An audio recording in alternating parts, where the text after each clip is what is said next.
Back here to another MLB The Show 26th video here on the channel, and today Going Classic starting tomorrow. So right now we're gonna start talking about some things you can do as the free-to-play boys in the third time we've had a weekend classic.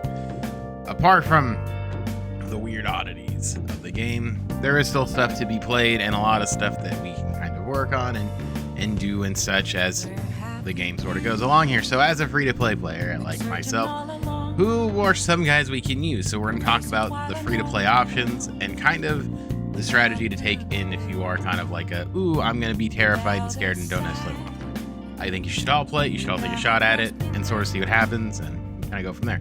So that being said, let's take a look at the squad here and see who we think we should put in for this edition of Classic.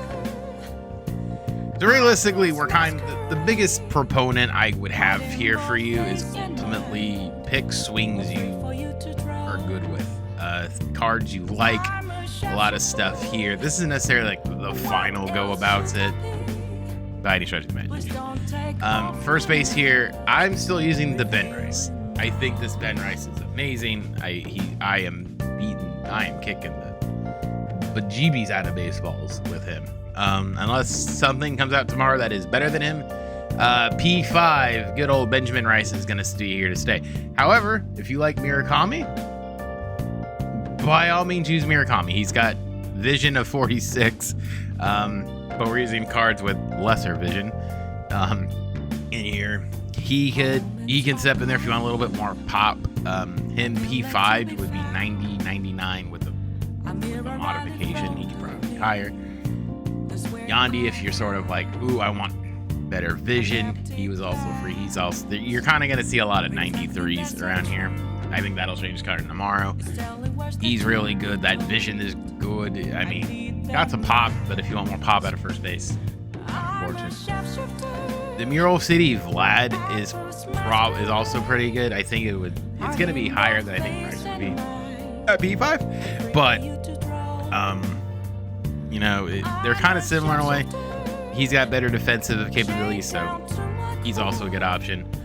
The free Freddy, maybe. I think Freddy's got a good swing. I think this is more like a standout kind of card that helps with collections just by playing multiplayer. And then the free one. This is the free guy from the Path. I've seen a lot of people use him, at least in the event. So those are your kind of like free to play options. In terms of paid, pools, I guess, but I think a lot of people put pools, right? Second base, I would say right now, if you're lucky enough to pull Chase is probably your guy. I had Jackie here because I just got him and I pulled Chase right after. Jackie's pretty good if you got that collection done. Depends on what you want at second base. We're going to switch him we're putting Chase in here. I think the defense and offense are really, really good. Can't really go wrong there. Why you want to stretch the imagination? I mean, Jackie's good too. Speed will make up for it a lot of times. And plus, I think he can play a lot of places, so I think Jackie will have a place on the bench. And they're the same overall, if that's really what you're looking for. I'm not the biggest Glaber guy. I know a lot of people love him. The defensive capabilities ruin it for me. Enrique Hernandez, I want to say his nickname, but Hernandez, I think I hit really well with Hernandez cards, so he's kind of higher up there for me. And the dude also plays damn near, basically does play everywhere. Super utility guy. If you have Bismacki, he can probably play Bismacki for you. Right, some people like his swing. Contact will work. The power is kind of but not too shabby. Jeremiah Jackson, if you got him, sure. The one that's been sneaky good for me has been Nico. I used him at second base. Got tired of balls getting through, and I think, yeah, we're hitting 385 with him. I know it's limited action, but his swing feels really, really good, to be honest with you, and the defense makes up for it. So if you got him playing multiplayer, he's also a pretty good little sneaky card you could have there. Bobby Doyer, also really, really good defensively. He's got some pop as well. Shortstop, I think, is where we're going to see a little interesting thing. Lindor, probably, arguably, maybe, possibly the best shortstop in the game right now, compared to like the second best, which I would say would be Ellie. Right, they're both switch hitters. Better defensively is Lindor, but they're all free. Same thing with Bobby Whittier, also free.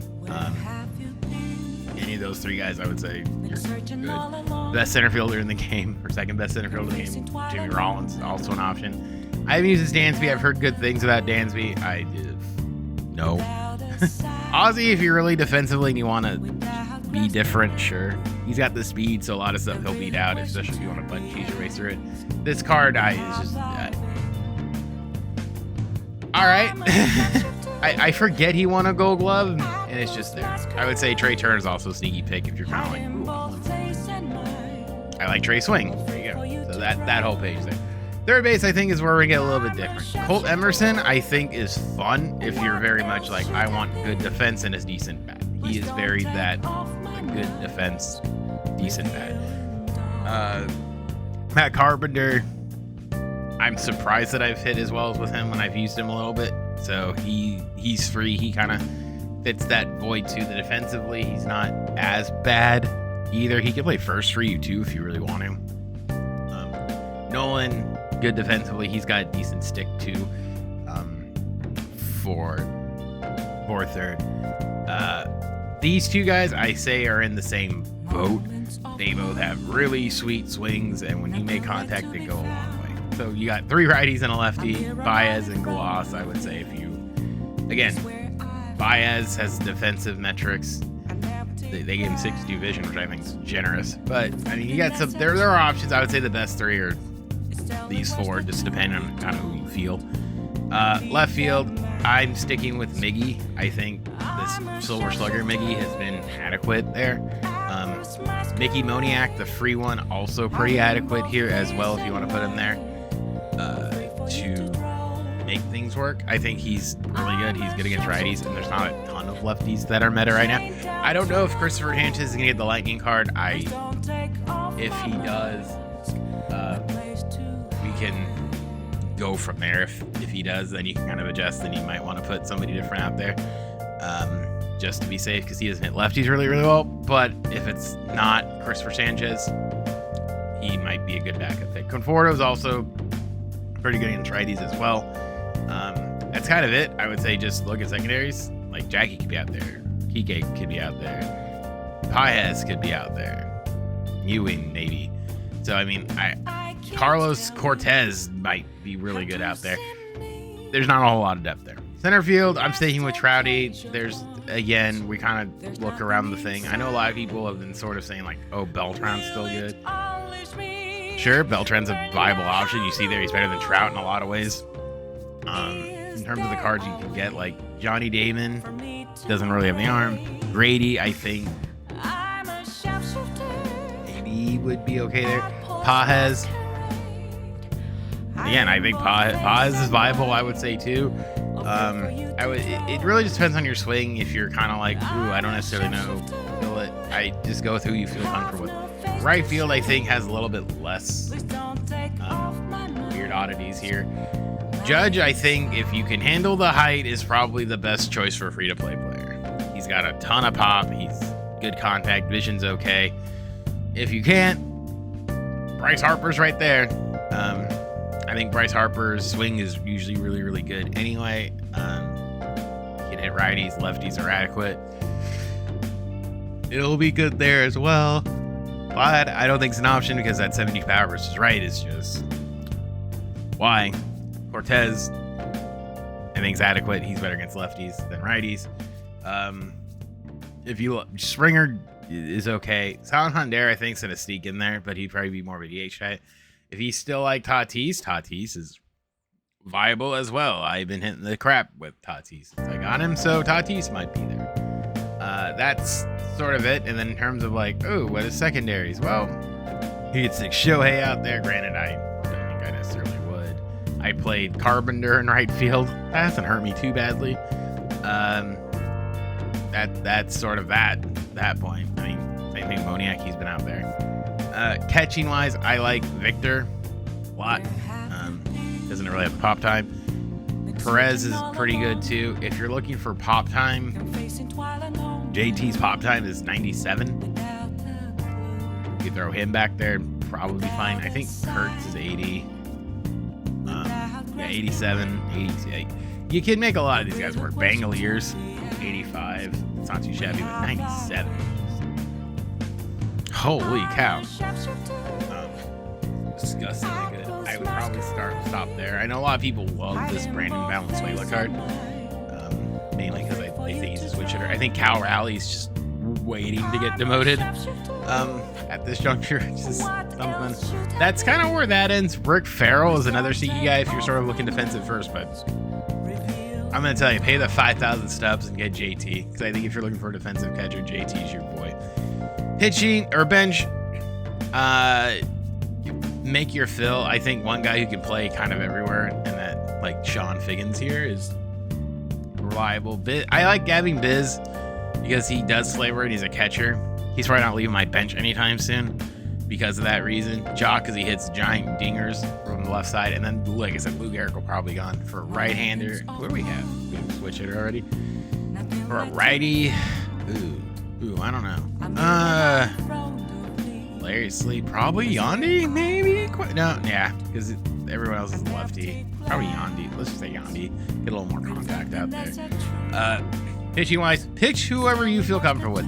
I'm only throwing Fried in here because everybody says that this Fried card's like on the metric really good. I faced him once and beat the piss out of him. So take that for a sword. I like this Justin Warbowitzki card a lot. I don't think the numbers reflect how much I love him. No, 376. Yeah, I think I love him. I don't know why. I guess it's because it's kind of off, but it works. I haven't really tried Cam. He intrigues me to a certain degree. I threw a perfect game or no hitter with Corbin Burns, so I can't say Corbin's bad. I do usually do kind of weirdly with his stuff. I think I played in the event too.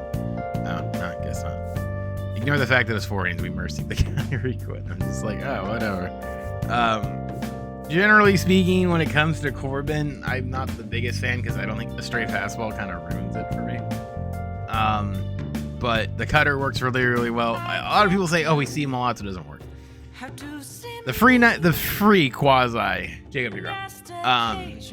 I think it's pretty good. I think you'll see a lot of him. Players have him. He's dropping in price.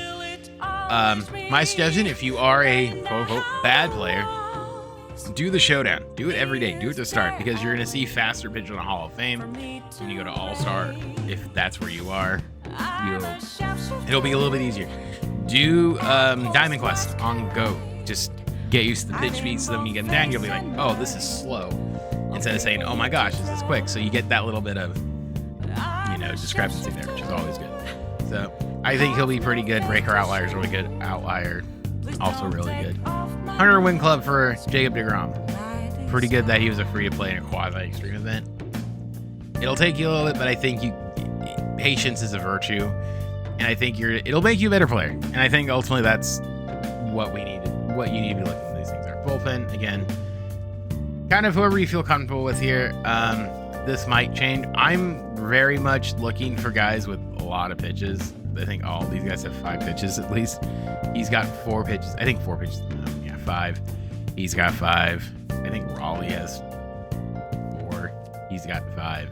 I'm mixing guys with a ton of pitches who have 4 or 5 pitches. I just want the pitch options mainly. In terms of bullpen options, if you are kind of like, ooh, don't like Steven, Nostromo. It's perfectly fine. But he compares very, very well to a lot of these guys. Alvarado's a standard for a lot of people. It just depends on what you're valuing. His hit per nines are a little bit better. I might switch them out. I think I actually will switch them out. Alvarado's got 4 pitches anyway. I think there's plenty of stuff here to use. And again, there's a whole new slab of cards coming out tomorrow, so this might actually change. Now, let's just say hypothetically that tomorrow the Lightning card is a 95 Christopher Sanchez. Where does he go? We're probably going to replace Max Fried with him unless we need to have like a 6th guy just in case. I would say this stays the same, but again, we don't necessarily know what cards are coming out tomorrow, and that's kind of the weird sort of where we're at, because if those cards for that program are going to be really good for Lightning, then things may change a little bit along the way. Also, people are going to be getting more access to like Jorge Posada, who's really, really gross. You might see a lot more Jorge's coming to play, and guys get swapped out for Jorge's. So we'll kind of see how things play out. Everyone's sort of leaning Sanchez because of the judge card. If they give Sanchez, I think it'll be interesting. That means we'll have 295 pitchers in the game for free, which is interesting to say the least. But again, we'll sort of wait and see tomorrow in about 24 hours from now where these guys lie and where things turn out. This might change a smidge. We'll kind of see. Again, it kind of just, like I said, the biggest thing it's going to come down to is who you have. Because, like, realistically, if you have your Baldo, I'd be throwing your Baldo in here. If I have Roy. He doesn't pitch the greatest, in my opinion. But if you got Ubaldo, throw Ubaldo in. You'll probably see Ubaldo a lot. Again, I think it's really going to come down to what's tomorrow. Because generally, my opinion is don't play Friday, play over the week, play Friday, Saturday, play Friday night, Saturday, and then maybe Sunday. Only because you want to give yourself the best chance you have to get the best team you have. If that lightning cards and those cards can help you, knock that stuff out first and then kind of go and do it. That's just my opinion, because I think you want to put the best hand you possibly can have, not necessarily like be upgrading as you go. Make adjustments as you go, absolutely, but you want to give yourself the best possible choices you have to make, because if you really pitch well with, like I said, let's say it's Christopher Sanchez. You pitch really well with Christopher Sanchez, World Baseball Classic card. You're probably gonna want him in your lineup, in your pitching rotation. If it's a hitter, you might hit really well with him. You're probably gonna want him in there. So I would say just wait and see how things play out, and then kind of go from there. Because ultimately, you have to pitch what you're comfortable with, and that's first and foremost what you have to do well in Weekend Classic. So that's my thoughts on it. I am going to check really quickly here, see if they did anything to it. I don't think they did. I just want to make sure before this video ends, and if we do, we'll jump back in. Weekend Classic info. Do we have any info? Well, it looks like here's something. I'm just going to throw this in here. There is Trout again. 3,000 steps. That looks like they are kind of alleviating this for players. At Silver 1 for 5 wins. 4 wins is over 2, 3, 2, and I'm assuming he's not even there. Okay, so the lowest you can get is Gold 2. You get him at 2 wins. So that'll drive the price down. Starting at Silver, which is 500, which, again, those players are here. I think, hey, it is what it is. So it looks like there'll be a 5-win Classic Rewind pack. I would say push to Silver. Reason, 3 wins is way easier to get than 5. You have to go 4 and 1. And let me tell you, a lot of times that ain't going to happen. Make your best to get Silver. I think it does alleviate to a smidge, but hey, I just want to throw out, apparently Trout's going to be in there as well. All right, so that's that for that. Yeah, we'll see sort of what happens tomorrow. Again, I think things will change depending on what cards are where and who's available. If it's a really good pitcher, make sure you get a hitter you really hit well with. Make sure you get him. Take everything you have with a grain of salt and in stride, just because that's what you kind of have to do. Honestly, you got to make the best team for yourself. So, that's it. My name is Specs. I'll see you guys all in the next one. Bye, guys.